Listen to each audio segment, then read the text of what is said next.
ఆంధ్ర తెలంగాణలో తక్కువ ఫీజులతో high quality results ఇస్తున్న ఏకైక సంస్థ Tirumal IAS institute. BRS silver jubilee సభకు వరంగల్ జిల్లాలోని ఎల్కతుర్తి ముస్తాబైంది. కాసేపట్లో సభ ప్రారంభం కానుంది.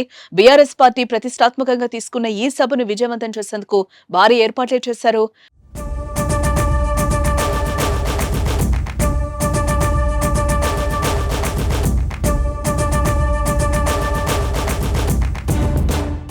ఒక 1213 ఎకరాల విస్తీర్ణంలో సభా ప్రాంగణం ఏర్పాటైంది. 5 ఎకరాల్లో ప్రధాన వేదికను సిద్ధం చేశారు. సుమారు 500 మంది ముఖ్య నేతలు కూర్చునేలా భారీ వేదికనైతే తయారు చేశారు. భారీగా జన సమీకరణ కూడా చేశారు. సుమారు 5 లక్షల మంది హాజరవుతారనే అంచనా అయితే వేస్తున్నారు. ఊరూరా పార్టీ జెండాను ఆవిష్కరించి రాష్ట్రం నలుమూలల నుంచి గులాబీ జెండాలు చేత పట్టుకొని బీఆర్ఎస్ నాయకులు కార్యకర్తలు ఎల్కతుర్తికి తరలి వెళ్తున్నారు. తాజాగా మాజీ బీఆర్ఎస్ ఎమ్మెల్యేలు, మాజీ మంత్రులు, కీలక నాయకులు తమ అనుచర గణంతో భారీ ర్యాలీగా సభకు తరలి వెళ్తున్నారు. దీంతో పొద్దుటి నుంచే తరలి వస్తున్న వాహనాలతో రోడ్లన్నీ రద్దీగా మారిపోయాయి.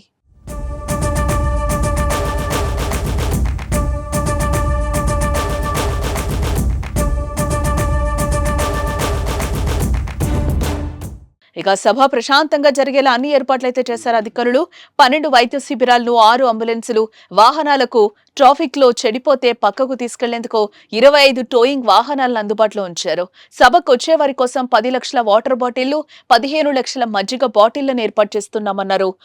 200 మొబైల్ పెట్రోలింగ్ వాహనాలు, 200 సీసీ కెమెరాలు, 200 వైర్లెస్ సెట్లతో నిరంతరం పర్యవేక్షించేలా గులాబీ నేతలు ఏర్పాట్లు చేశారు. భారీ సైజులో ఉన్న 23 ఎల్ఈడి స్క్రీన్లను సభా ప్రాంగణంలో ఎక్కడ కూర్చున్నా కనిపించేలా ఏర్పాటు చేశారు. విద్యుత్ కోసం 200 జనరేటర్లను సమకూర్చుకున్నారు. మహిళలు, పురుషులకు వేర్వేరుగా 1200కు పైగా తాత్కాలిక మరుగుదొడ్లను నిర్మించారు. దారి పొడవునా భారీ ఫ్లెక్సీలు, కటౌట్లు, వాల్ రైటింగ్ తో గులాబీమయం చేశారు.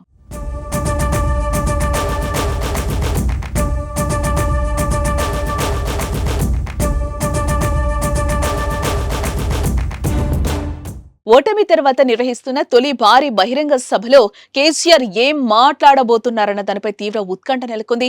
ఏం మాట్లాడతారు, ఎంతసేపు మాట్లాడతారన్న దానిపై ఆసక్తి నెలకొంది. బీఆర్ఎస్ పార్టీ శ్రేణులు కేసీఆర్ స్పీచ్ కోసం ఎదురు చూస్తున్నారు. ఈ సభలో కేసీఆర్ తప్పించి ఇంకెవరూ మాట్లాడకూడదన్న విధానపరమైన నిర్ణయాన్ని తీసుకున్నట్లుగా కూడా చెప్తున్నారు. కేసీఆర్ ఒకసారి వేదిక మీదకు వచ్చిన తర్వాత ఆయన తప్పించి ఇంకెవరూ మాట్లాడకూడదని నిర్ణయించుకున్నట్టుగా తెలుస్తోంది.